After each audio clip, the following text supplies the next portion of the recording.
Dear students, good morning to all. இன்னைக்கு நம்ம டிட்டர்மைனர்ஸ் பார்க்கலாம். டிட்டர்மைனர்ஸ்ன்றது அட்ஜெக்டிவ்ஸ் மாதிரி தான்.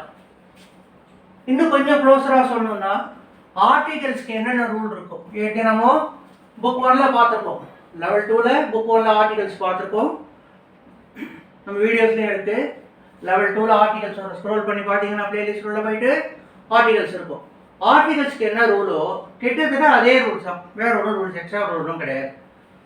ஸோ டிட்டர்மினர்ஸ் நல்லா புரிஞ்சுக்கணும்னா ஆர்டிகல்ஸ்லேயே தான் நல்லா மனசில் படிக்கணும். சரி, எதெல்லாம் டிட்டர்மினர்ஸ் லிஸ்ட் எதாவது இருக்குது அப்படின்னா இன்ட்ரடக்ஷன் கிளாஸில் எழுதி போடுறேன். இன்றைக்கி நம்ம சாப்டர்ஸ் நடத்த ஆரம்பிச்சிடலாம். இன்ட்ரடக்ஷன் லிஸ்ட்டே எழுதி போடுறோம் போர்டில். அதை பார்த்து மெமரைஸ் பண்ணுங்கள். ஏன்னா எக்ஸாமினேஷன் ரெண்டு விதமாக கேட்கலாம். சிபிஎஸ்சி ஸ்டூடெண்ட்ஸ்க்கோ அல்லது நம்ம +1 +2 ஸ்டூடெண்ட்ஸ்க்கோ அண்டர்லைன் த டிட்டர்மினர்ஸ் இந்த கிவன் பேசேஜ்னு சொல்லி கொடுப்பாங்க. அப்படி கொடுத்தாலும் கொடுக்கலாம். கொஸ்டின் கேட்கறது அவங்க இஷ்டம். We must be prepared for everything. புரியுதா? சரி, இப்போ கிளாஸ் போகிறோம். நவுனை பொறுத்த வரைக்கும் நம்மளுக்கு நல்லா தெரியும். அன்கவுண்டபிள் நவுன்ஸ் இருக்கு, கவுண்டபிள் சிங்குலர் ப்ளூரல் இருக்கு. எத்தனை விதமான சென்டென்சஸ் இருக்கு? அஃபர்மேட்டிவ் சென்டென்ஸ் இருக்கு, சாதாரண வாக்கியங்கள் இருக்கு. நெகட்டிவ் சென்டென்சஸ் இருக்கு, எதிர்மறை வாக்கியங்கள் இருக்கு. கொஸ்டின் இருக்கு, கேள்விகள் இருக்கு. ஸோ ஒரு சென்டென்ஸில் இருக்க நவுன் அன்கவுண்டபிளா கவுண்டபிள் சிங்குலரா ப்ளூரலான்னு பார்க்க போகிறோம். அதுக்கு ஏற்ற மாதிரி டிட்டர்மினர்ஸ் வரும். அல்லது அந்த கொடுத்துருக்க சென்டென்ஸ் அஃபர்மேட்டிவ் சென்டென்ஸா நெகட்டிவ் சென்டென்ஸா கொஸ்டின்ஸா அதுக்கேற்ற மாதிரி டிட்டர்மினர்ஸ் மாறும். ஒவ்வொரு கிளாஸ்லேயும் ரெண்டு டிட்டர்மினராக பார்த்துட்டு வரலாம். இன்னைக்கு நம்ம கிளாஸில் சம்மும் ஏனியும் பார்க்கலாம். சம் ஒரு டிட்டர்மைனர், ஏனின்றது ஒரு டிட்டர்மைனர். நம்ம ஸ்டூடெண்ட்ஸ் எல்லாம் பேஜ் நம்பர் 96 புக் 5ல் லெவல் 2ல் புக் 5ல் பேஜ் நம்பர் 96 பார்த்துக்கோங்க. நம்ம ஸ்டூடெண்ட்ஸ் சொல்கிறது காரணம் ஒன்றும் நத்திங் ஸ்பெஷல். நம்மள்கிட்ட ஃபீஸ் கட்டி படிக்கிற ஸ்டூடெண்ட்ஸ் இருக்காங்க இல்லையா, அவங்களுக்கு கிராமர் புக் அனுப்புகிறோம், ஒர்க் ஷீட் அனுப்புகிறோம். அதில் பேஜ் நம்பர் கொடுத்துருக்கோம். நடத்துகிற கிளாஸை பார்த்துட்டு நைட்டு நம்ம கிளாஸ் டைம் தெரியலையா உங்களுக்கு, சென்டர்ஸ் நீங்கள் படிச்சு காட்டுற நேரம் ஈவினிங் 4லேருந்து நைட் 9 o'clock வரைக்கும். ஸோ ஒவ்வொரு ஸ்டூடெண்ட்டுக்கும் சில ஸ்டூடெண்ட்ஸ்க்கு மண்டேஸ், வெட்னஸ்டே, ஃப்ரைடே சொல்லிருக்கு. சில ஸ்டூடெண்ட்ஸ்க்கு டியூஸ்டே, தர்ஸ்டேஸ் அண்ட் சாட்டர்டே சொல்லிருக்கு. அந்த டயத்தில் சென்டர்ஸ் படித்து காட்டுவீங்க. அதனால நம்மள்ட்ட ஃபீஸ் கட்டி படிக்கிற ஸ்டூடெண்ட்ஸ்க்காக நம்ம ஸ்டூடெண்ட்ஸ்னு சொல்கிறோம். நீங்கள் யாரும் என்னோட ஃபீஸ் கட்டி படிக்கிற எந்த கட்டாயமும் கிடையாது. நீங்கள் போர்டை சாப்டரை பார்த்தாலே புரியும் உங்களுக்கு. யூடியூப்பில் கிளாஸ் பார்த்தாலே கிராமர் நடத்திருக்க எல்லா சாப்டருமே புரியும். அதனால தான் நிறைய ஸ்டூடெண்ட்ஸ்க்கு டவுட் இருக்குது. இவருக்கே இங்கிலீஷ் தெரியுமோ தெரியாது, he takes a class only in Tamil அப்படின்ட்டு டவுட் இருக்குது. பரவாயில்ல, எனக்கு இங்கிலீஷ் தெரியல நீங்கள் நினச்சிருந்தா ஒன்றும் இல்லை. உங்களுக்கு இங்கிலீஷ் நல்லா கிராமர் நல்லா புரியணும். அதான் that is the main aim.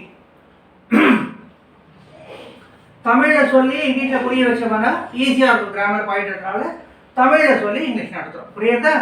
சரி, இப்போ இன்னைக்கு சம்மும் ஏனியும் பார்க்கலாம். பேஜ் நம்பர் 96 எடுத்துக்கோங்க. ஸோ டிட்டர்மினர்ஸ்லாம் எது சம்மந்தப்பட்டது? ஆர்டிகல்ஸ் சொன்னா இல்லையா, டிட்டர்மினர்ஸ் ஆர்டிகல்ஸ்க்கு ஒரே ரூல் சொன்னா இல்லையா. ஸோ எது சம்மந்தப்பட்டது? நவுன் சம்மந்தப்பட்டது. கொடுத்துருக்க நவுன் அன்கவுண்டபிளா இந்த டிட்டர்மினர் பக்கத்தில் வர நவுன், ஆர்டிகல் பக்கத்தில் தானே நவுன் வரும், அட்ஜெக்டிவ் பக்கத்தில் தானே நவுன் வரும். அதே மாதிரி கொடுத்துருக்க நவுன் கவுண்டபிளா அன்கவுண்டபிளா பார்க்க போகிறோம். கவுண்டபிளா இருந்தால் கவுண்டபிள் சிங்குலரா ப்ளூரலான்னு பார்க்க போகிறோம். அதே மாதிரி தான் ஏனின் டிட்டர்மினருக்கும் கொடுத்துருக்க நவுன் அன்கவுண்டபிளா கவுண்டபிளா பார்க்க போகிறோம். அன்கவுண்டபிளா சிங்குலர் ப்ளூரல் கிடையாது. கவுண்டபிளா தான் அது பக்கத்தில் இருக்க நவுன் சிங்குலரா ப்ளூரலான்னு பார்க்க போகிறோம். அதுக்கு ஏற்ற மாதிரி டிட்டர்மினர்ஸ் போட போகிறோம். அப்புறம் இந்த ஏனின் டிட்டர்மினர்ஸ் மட்டும் நெகட்டிவ்லேயும் கொஸ்டின்லேயும் தான் வரும். எப்படா அஃபர்மேட்டிவ்ல வரும் அப்படின்னா அந்த சென்டென்ஸில் இஃப்ன்ற கன்ஜங்ஷன். இப்போ உங்களுக்கு தெரியும், சபார்டினேட்டிங் கன்ஜங்ஷன் தெரியும். இஃப்னா அதோட லிஸ்ட்ல என்னென்ன இருக்கு? If, in case, unless, till, until. சில சமயம் ரொம்ப நல்லா இங்கிலீஷ் எழுதுனா ப்ரொவைடட் போட்டு கூட எழுதுவாங்க சென்டென்ஸ். அதுவும் இஃப் கூட்டான அர்த்தம் தான் கொடுக்கும். இந்த மாதிரி இஃப் எல்லாம் வந்ததுன்னா இப்போ சொன்ன 5 கன்ஜங்ஷன் சொன்னா இல்லையா, என்னென்ன சொன்னேன்?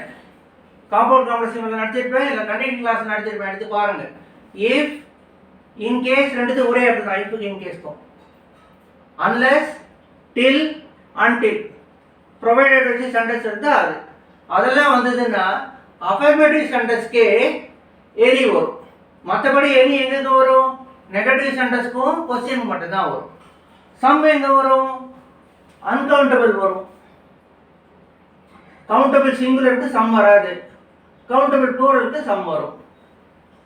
நெகட்டிவ்ல சம் வராது, கொஸ்டின்ஸில் சம் வரும், அன்கவுண்டபிளுக்கு வரும், கவுண்டபிள் ப்ளூரலுக்கு வரும். சம்னா சிலன்னு ஒரு அர்த்தம். சில பக்கத்தில் சிங்குலர் போடுவோமா? நம்ம போட மாட்டோம். அதே மாதிரி இந்த சேம் வே எனி பாருங்க, அஃபர்மேட்டிவ்க்கு ஏற்கனவே சொன்ன மாதிரி தான். இஃப் வந்ததுன்னா வரும், அன்கவுண்டபிள் வரும், கவுண்டபிள் சிங்குலருக்கு வரும், கவுண்டபிள் ப்ளூரலுக்கு வரும். நெகட்டிவ் ஆர்டினரி சென்டென்சஸ்க்கு அஃபர்மேட்டிவ் சென்டென்ஸ்க்கு எனி வராது.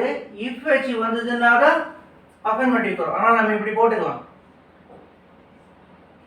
சாதாரண அஃபர்மேட்டிவ் சென்டென்சஸ்க்கோ டிக்ளரேட்டிவ் சென்டென்சஸ்க்கோ அசர்ட்டிவ் சென்டென்ஸ்க்கோ ஸ்டேட்மெண்ட்ஸ்க்கோ எனி வராது. சென்டென்ஸில் இஃப் இருந்ததுன்னா வரும். நெகட்டிவ் சென்டென்ஸ்க்கு எனி வரும், அன்கவுண்டபிள் வரும், கவுண்டபிள் சிங்குலருக்கு வரும், கவுண்டபிள் ப்ளூரலுக்கு வரும். கொஸ்டினுக்கும் அன்கவுண்டபிள் வரும், பக்கத்தில் uncountable countable singular countable plural சொல்கிறதுல அந்த டிட்டர்மினர் பக்கத்தில் வரப்போகிற நவுனை பற்றி.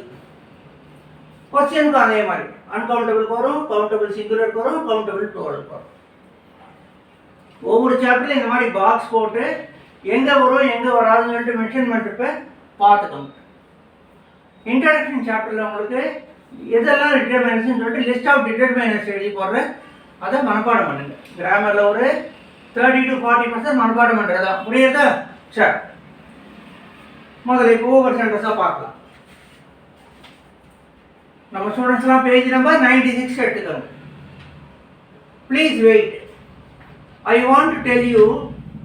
மெயினாக கிராமரில் எந்த சாப்டர் இருந்தாலுமே as I told you already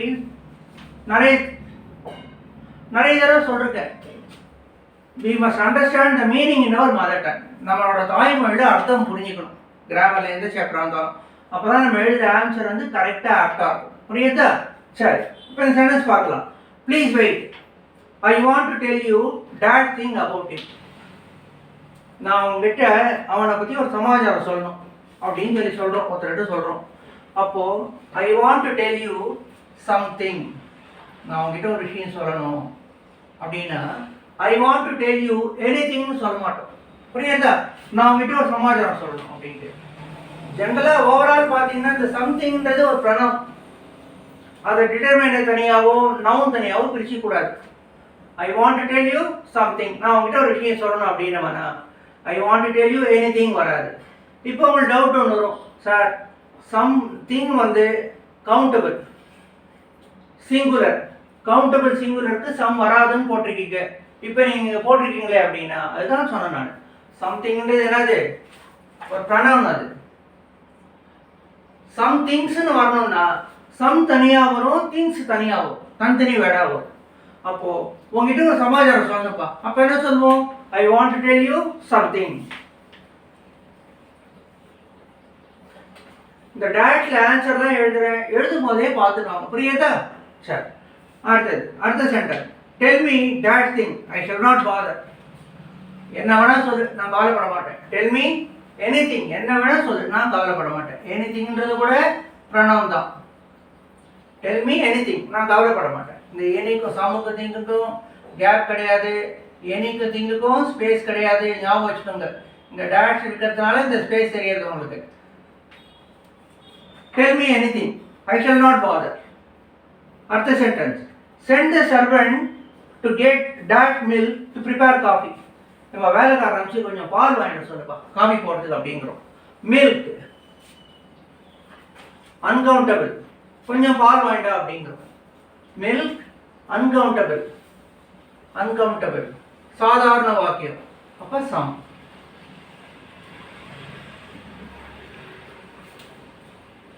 If you need that rest, you can relax here. உனக்கு ஏதாவது ரெஸ்ட் வேணும்னா இங்கே ரெஸ்ட் எடுத்துக்கப்பா அப்படின்னு சொல்லலாம். அப்போ இஃப் வச்சு சொல்லணும்னா என்ன பண்ணும்? எனி வரும்னு சொல்கிறோம். சரி, அப்போது இஃப் யூ நீட் எனி ரெஸ்ட்டும் போடலாம், அல்லது சம் ரெஸ்ட், உனக்கு கொஞ்சம் ரெஸ்ட் வேணும்னா ரிலாக்ஸ் பண்ணிக்கப்பா, பண்ணிவிட்டு அப்புறம் கிளம்பு. If you need any rest, any வரும், சம்மும் வரும். சார் இப்போ எக்ஸாமில் ஆப்ஷனில் எனி சம் ரெண்டும் கொடுத்துட்டாங்கன்னு என்ன சார் போடுறது? நம்ம இஷ்டம். இந்த மாதிரி சாப்டராக பிரித்து எக்ஸாமில் கேட்க மாட்டாங்க. ஓவரால் ஃபில் தி பிளாங்க்ஸ் கொடுத்துட்டு டிட்டர்மினன்ட்ஸ்லாம் நம்மளுக்கே நல்லா தெரியும். சில சமயம் டிட்டர்மினன்ட்ஸ் எக்ஸாமில் கொடுத்துருப்பாங்க கொஸ்டின் பேப்பரில். இதில் எது வரும்னு கேட்டால் என்ன வேணால் சொல்லலாம். புரியுதா?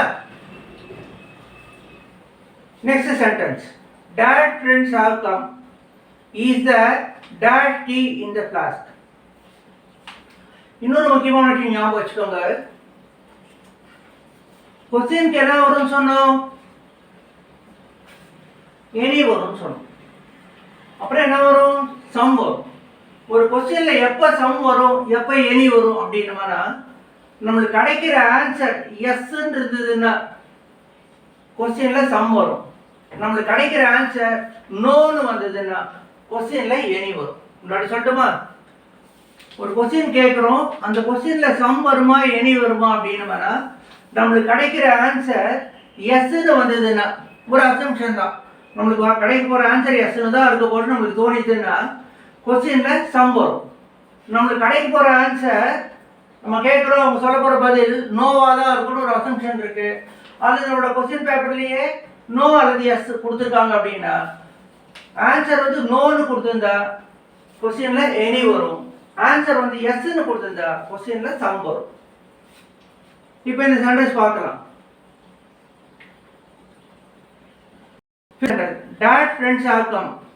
கொஞ்சம் ஃப்ரெண்ட்ஸ் எல்லாம் வந்திருக்காங்க. ஃப்ரெண்ட்ஸ் என்னது? Countable plural. கவுண்டபிள் ப்ளூரல் என்ன இருக்கு? சம். இப்போ இங்க பார்க்கலாம். சார் கவுண்டபிள் ப்ளூரல் இருக்கு, இங்க என்ன வரும் அப்படின்னு கேட்டோம்னா இது சாதாரண இஃபேட்ச வாக்கியம் கிடையாது, சாதாரண வாக்கியம். அஃபர்மேட்டிவ் சென்டென்ஸ்க்கு சாதாரண வாக்கியத்துக்கு எனீக்கு சான்ஸே கிடையாது. இஃப் வந்ததுன்னா தான் வரும். அப்போ எனி வரப்போறது இல்லை. பக்கத்தில் இருக்குது ஃப்ரெண்ட்ஸ், கவுண்டபிள் ப்ளூரல், சாதாரண வாக்கியம். அப்போ some friends have come. Some friends have come. Is the dash tea in the flask? Tea countable, sorry, tea uncountable. பதில் என்ன வருது பாருங்க. கொஸ்டினா இருக்கு, அதனால பதில் என்ன வருதுன்னு பாருங்க. பதில் என்னது? yes there is. yes னு பதில் வருது. இன்டராகேட்டிவ் சென்டென்ஸ் கேள்வி வாக்கியம், பதில் வந்து yes னு வருது. அப்ப என்ன போட போறோம்? சம் போட போறோம். பதில் வந்து நோன்னு வந்ததுன்னா எனி போட்டு போறோம் கொஸ்டினுக்கு. பதில் வந்து எஸ்ன்னு வந்ததுன்னா கொஸ்டின்ல சம் போட்டு போறோம். சம் வருமா சார்? வரும். டி என்னது? Uncountable. Uncountable. Is there some tea in the flask? Yes, there is. Flask ல டீ இருக்காப்பா? இருக்குப்பா. Do you have dash petrol at home? பக்கத்து வீட்டில் யாரோ கேட்குறாங்க, சார் வீட்டில் கொஞ்சம் பெட்ரோல் இருக்கா, வண்டி கிளம்பல சார், ஆஃபீஸ் பங்க் வரைக்கும் போகணும், ஆஃபீஸ் டைம் ஆகிடுச்சு, பெட்ரோல் கொஞ்சம் இருக்கான்னு கேட்குறாங்க. நைபர்ஸ் கேட்குறாங்க. They asked us to help us. Sixth sentence. They asked us to help them. அவங்களுக்கு ஹெல்ப் பண்ணுறது கேட்குறாங்க, கொஞ்சம் பெட்ரோல் இருக்கா சார்னு சொல்லி கேட்குறாங்க. சென்டென்ஸ் பாருங்க. Sixth sentence. Do you have that petrol at home? Sorry sir, no. கேள்வி பெட்ரோல் இருக்கான்னு கேட்குறாங்க, பெட்ரோல் அன்கவுண்டபிள் இருக்கான்னு கேட்குறாங்க. பதில் என்ன வருது? நோன்னு வருது.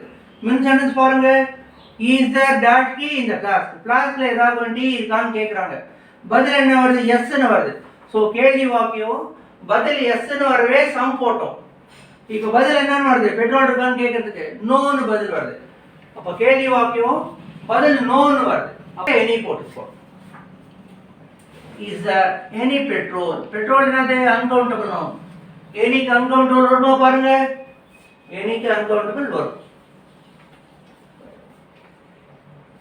seventh sentence. Shall I use your phone? உங்க phone கொஞ்சம் use பண்ணிக்கிட்டுமா? I have to make dash calls. என்ன பதில் போறதுன்னு பார்த்துட்டு அதுக்கு ஏற்ற மாதிரி போடுறோம். உங்க phone கொஞ்சம் யூஸ் பண்ணிக்கிட்டுமா சார், 2-3 கால் பேசணும் அப்படின்னு சொல்லி கேட்குறாங்க. என்ன பதில் எடுத்து பாருங்க. It is a Jio sim. கொஞ்சம் வருஷத்துக்கு முன்னாடி ஜியோவில் மட்டும் தான் அன்கவுண்டபிள் கொடுத்துருந்தாங்க. அதை பேஸ் பண்ணி எழுதின சென்டென்ஸ் இது. புரியுதா sir? I not giving any advertisement to any particular company or product. Sentence எழுதும்போது அந்த பீரியடில் ஸ்டூடெண்ட்ஸ் கிளாஸ் எடுக்கும்போது ஜியோ சிம்ல நிறைய அனுப்புவோம், எத்தனை கால் வேணால் பண்ணிக்கலாம், அன்லிமிட்டட் கால்ஸ் பண்ணலாம்னு சொல்லவே இந்த சென்டென்ஸ் எழுதணும். Shall I use your phone? I have to make dash calls. பதில் பாருங்க, கால்ஸ் என்னது? I have to make dash calls. 7th sentence. Calls countable plural. பதில் என்ன வருது பாருங்க, it is a Jio SIM.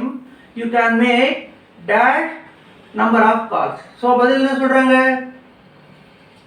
எஸ்ன்னு சொல்றாங்க, எவ்வளோ வேணால் கால் பண்ணிக்கோங்க அப்படிங்கிறாங்க. ஸோ உங்களுக்கு எவ்வளோ கால் வேணாலும் பண்ணிக்கோங்க அப்படின்னு சொல்றாங்க.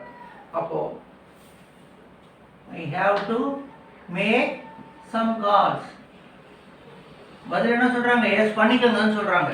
ஸோ கொஸ்டின் கேட்டு ரிப்ளை எஸ்ன்னு வந்ததுன்னா சம், ரிப்ளை நோன்னு வந்ததுன்னா எனி. ஞாபகம் வச்சுக்கோங்க அந்த ரூலை. அப்போ shall I use your phone? I have to make some calls. 8th sentence பாருங்க, அதுக்கு ரிப்ளை இருக்கு பாருங்க, it is a Jio SIM. You can make dash number of calls. Number of calls countable plural. அப்போ you can make any number of calls. நீங்க எத்தனை கால் வேணா பண்ணிக்கலாம். இந்தாங்க படிங்க. Can make any number of calls. Countable plural. 9th sentence. Suresh has gone out to meet dash of his friends. Suresh வெளியில அவனோட கொஞ்சம் ஃப்ரெண்ட்ஸை பார்க்க வெளியில போயிருக்கான். Affirmative sentence countable plural. Affirmative sentence countable plural. Friends. Some of his friends. Suresh வெளியில அவரோட நண்பர்கள் கொஞ்சம் பேரை பார்க்கறதுக்கு போயிருக்கான். He may return at dash time. அவன் எப்போ வேணா திரும்பி வரலாம். சார் நீங்கள் சொன்ன கண்டிஷனில் வந்து இஃப் இருக்கணும்னு சொன்னீங்க சார், நடுவில் இஃப் இல்லாத இந்த ரூல் வராத போது கூட நீங்கள் இஃப் போட்டுக்கிறீங்களே, எனி போட்டுக்கிறீங்களே அப்படின்னு கேட்டால், அதனால தான் முதலே சொன்னேன்.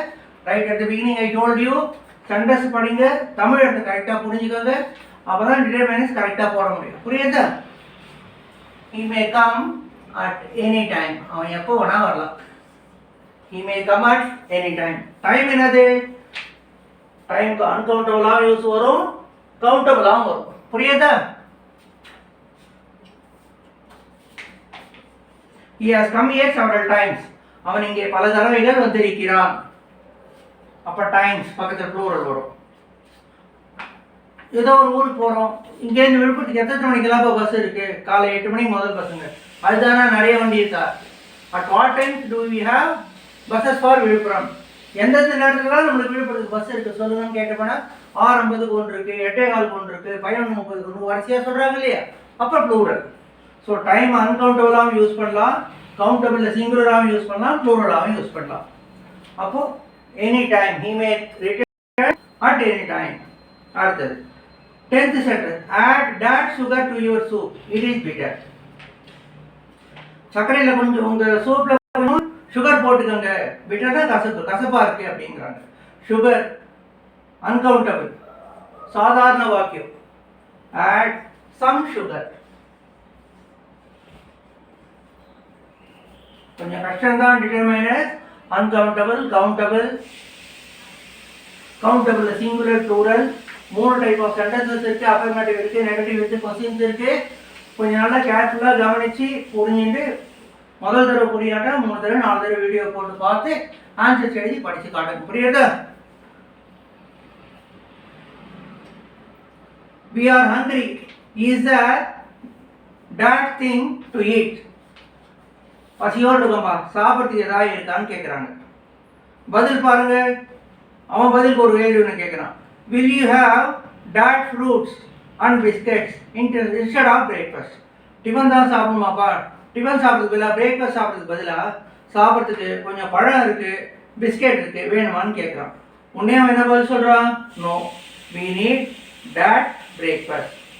அப்போ எங்களுக்கு என்ன வேண்டாம்? ஃப்ரூட்ஸோ பிஸ்கெட்ஸோ எதுவும் வேண்டாம், எங்களுக்கு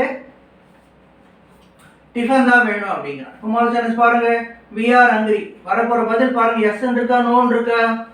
அவன் சொல்கிற பதில் வந்து, அவன் சொல்கிற பதிலே கேள்வியாக தான் கேட்குறான். என்ன மாதிரி சொல்கிறான்? உனக்கு பழம் பிஸ்கெட் தான் இருந்தால் பரவாயில்லையா, அல்லது பிரேக்ஃபாஸ்ட் தான் வேணுமான்னு கேட்குறாங்க. அப்போ வரும்போது என்ன கேட்குறான்? சாப்பிட்றதுக்கு ஏதாவது டிஃபன் இருக்கா அப்படின்னு கேட்குறான்.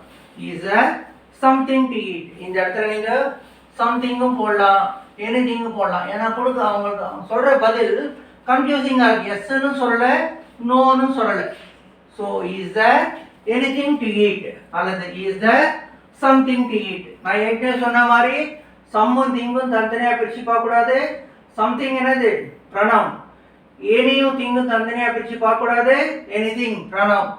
நம்ம ஏனியா வருமா சம் வருமானு புரிஞ்சுக்கிறதுக்காக இந்த சென்டென்ஸ் கொடுத்துருக்காங்க. உங்களுக்கு புரியுதா? சம்திங்கும் எனிதிங்கும் தனித்தனியாக பிரிச்சுட்டா அர்த்தம் வேறு, சேர்ந்தாம இருந்ததுன்னா ஒரு அர்த்தம். 12th sentence. Will you have dash fruits and biscuits instead of breakfast? டிஃபனுக்கு பதிலாக பழம், கொஞ்சம் பழமும் பிஸ்கெட்ஸும் சாப்பிடுவீங்களான்னு கேட்குறான். பதில் என்ன சொல்கிறா? நோன்னு வருது. ஸோ பதில் வந்து எஸ்ன்னு வந்ததுன்னா சம் வரும், பதில் வந்து நோன்னு வந்ததுன்னா எனி வரும். புரியுதா? அப்போ will you have any fruits and biscuits. Any பாருங்க கேள்வி வாக்கியம், fruits and biscuits countable plural, அதுக்கு எனி போடலாம். Will you have any fruits and biscuits. ஏன் எனி போட்டோம் சம் போடாம? ஏன்னா பதில் என்ன சொல்லிருக்காம? நோன்னு சொல்லிருக்கான். No, we need some breakfast.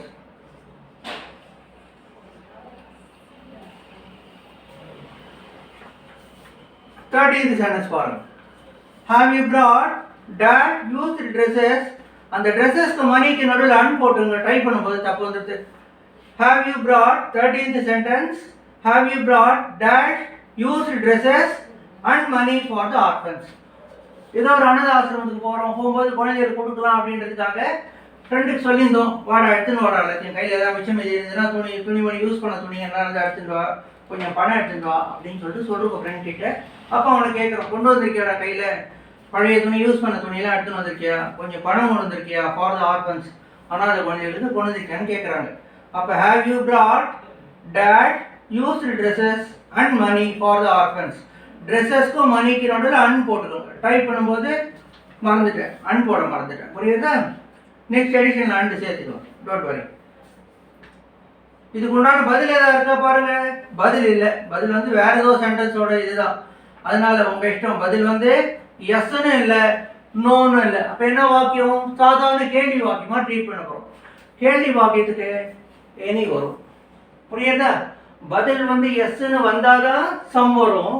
பதில் இல்லை, பதில் எஸ்ன்னு வராட்டா கேள்வி வாக்கியத்துக்கு எனி தான் வரும்.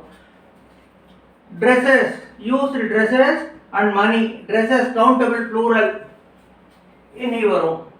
மணி அன்கவுண்டபிள், எனி வரும். புரியுதா?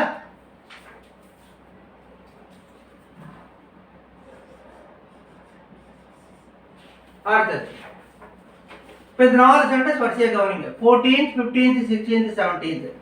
Do you have that doubt? Doubt வந்து கவுண்டபிள் சிங்குலர். கேள்வி வாக்கியம் கவுண்டபிள் சிங்குலர். பதில் இல்லை, எஸ் அல்லது நோ அந்த மாதிரி எதுவும் பதில் இல்லை. அப்போ any. Do you have any doubt? Sir any பக்கத்தில் கவுண்டபிள் சிங்குலர் வருமா? வரும். எனி பக்கத்தில் அன்கவுண்டபிள் வருமா? வரும். எனி பக்கத்தில் கவுண்டபிள் ப்ளூரல் வருமா? வரும். அப்போ do you have any doubt? 15th sentence பாருங்க. Do you have that doubts? Countable plural. கேள்வி வாக்கியம் பதில் இல்லை, அப்போ எனி யூஸ் பண்ணலாம். Uncountable, countable singular, countable plural மூணுத்துக்குமே எனி வரும். அப்போ do you have any doubts? உனக்கு ஏதாவது சந்தேகங்கள்லாம் இருக்காப்பா? கிளாஸ் முடிச்சுட்டு அப்படி தான் கேட்போம் ஸ்டூடெண்ட்ஸ் கிட்ட. Do you have any doubt? அல்லது do you have any doubts? என்ன வேணா கேட்கலாம். 16th sentence பாருங்க. Do you have that doubts? Yes, I have that doubts. பதில் இருக்கு எஸ்ன்னு வந்திருக்கு. கேள்வி வாக்கியம் பதில் எஸ்ன்னு வந்திருக்கு. Doubts countable plural. நல்லா கவனிங்க. கேள்வி வாக்கியம் பதில் எஸ்ன்னு வந்திருக்கு, கவுண்டபிள் ப்ளூரல். அப்போ do you have some doubts? உனக்கு கொஞ்சம் டவுட்லாம் இருக்காப்பா? பதில் வந்து அவன் எஸ்ன்னு சொல்றான். Yes, I have that doubts. சாதாரண வாக்கியமா நெகட்டிவ் கேள்வியா? சாதாரண வாக்கியம். நெகட்டிவ் வாக்கியம் இல்லை, கேள்வி வாக்கியம் இல்லை. இப்போ சாதாரண வாக்கியம் doubts countable plural அப்ப என்ன வரும் I have some doubts. 70th sentence do you have that doubts அதே கேள்விதான் பதில் என்ன சொல்றாங்க பாருங்க நோன்னு சொல்றாங்க no I do not have that doubts அப்ப பதில் நோன்னு வரதுனால countable plural any போட போறோம் countable plural கேள்வி வாக்கியம் do you have any doubts பதில் சொல்றாங்க no I do not have that doubts சாதாரண வாக்கியம் நெகட்டிவ் வாக்கியம் பக்கத்துல countable plural இருக்கு I do not have any doubts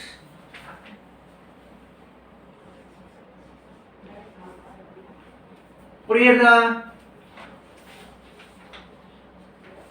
ரொம்ப ரொம்ப சிக்கலான சாப்டர் டிட்டர்மினேட்ஸ்னா என்னது இன்ட்ரோடக்ஷன்ல சொன்னா உங்களுக்கு தனியா ஒரு இன்ட்ரோடக்ஷன் கிளாஸ்ல எழுதி போறேன் டோன்ட் வரி நீ சாப்டர் போய்ட்டோ இன்ட்ரோடக்ஷன் கிளாஸ்ல லிஸ்ட் ஆஃப் டிட்டர்மினேட்ஸ் எழுதி போறோம் புரியுதா மனப்பாடம் பண்ணுங்க எல்லாத்தையும்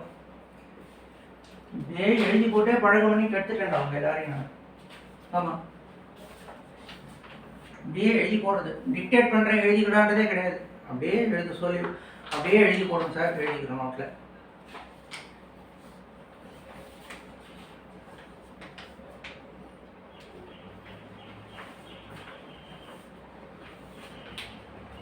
ஒவ்வொரு சென்டென்ஸ்க்கும் uncountable countable countable singular countable plural அந்த மாதிரி சொல்லி நடத்தியிருக்கேன் கொடுத்துருக்கேன் சென்டென்ஸ் அஃபர்மேட்டிவாக நெகட்டிவாக கொஸ்டினாக சொல்லியிருக்கேன் அப்புறம் வரப்போகிற பதில் இருந்து இந்த மாதிரி இருந்ததுன்னா கேள்வி அந்த மாதிரி வரும் வரப்போகிற பதில் நோன் வந்ததுன்னா கொஸ்டினில் எனி வரும் வரப்போகிற பதில் எஸ்ன்னு வந்தால் கொஸ்டினில் சம் வரும் அந்த மாதிரி சொல்லியிருக்கேன் சொன்னது ஒரு தடவை 2 தடவை வீடியோ போட்டு கேளுங்க கரெக்டாக ஆன்சர் எழுதி காட்டுங்க நம்ம எழுதுகிற டெக்ஸ்ட் நல்லா இருக்கா அப்படின்றது எதை வச்சு ஜட்ஜ் பண்ணலாம் how well we use prepositions preposition எவ்வளோ நல்லா யூஸ் பண்ணுறத வச்சு they can judge our knowledge அப்புறம் டிட்டர்மினேட்ஸ் எப்படிலாம் யூஸ் பண்ணுறத வச்சு நம்ம நாலேஜை ஜட்ஜ் பண்ணுவாங்க டிட்டர்மினேட்ஸ்லாம் நம்ம தெரிஞ்சுக்கோங்க இங்கிலீஷ் நல்லா இருக்கும் எழுதினீங்கன்னா எழுதும் போதும் பேசும்போதும் டிட்டர்மினேட்ஸ் கரெக்டாக ஆப்டாக யூஸ் பண்ணிங்கன்னா அவர் language will be very nice and fine சரி நெக்ஸ்ட் கிளாஸ் பார்க்கலாமா நம்ம ஸ்டூடெண்ட்ஸ்லாம் page number 96 book number 5 answers எல்லாம் எழுதிட்டு மண்டே வென்ஸ்டே ஃப்ரைடே என்னென்ன ஸ்டூடெண்ட்ஸ் இருக்கணும் அவங்க ஈவினிங் 4லேயே 9 வரைக்கும் படித்து காட்டுங்க சில students for some students Tuesdays தர்ஸ்டேஸ் Saturday சொல்லிருக்கேன் அந்த டயத்தில் அவங்க படித்து காட்டுங்க புரியுதா டைம் மாதிரி வராதிங்க கிளாஸ்க்கு கரெக்டாக வாங்க please do not absent sir good night சொல்லிடலாமா குட் நைட்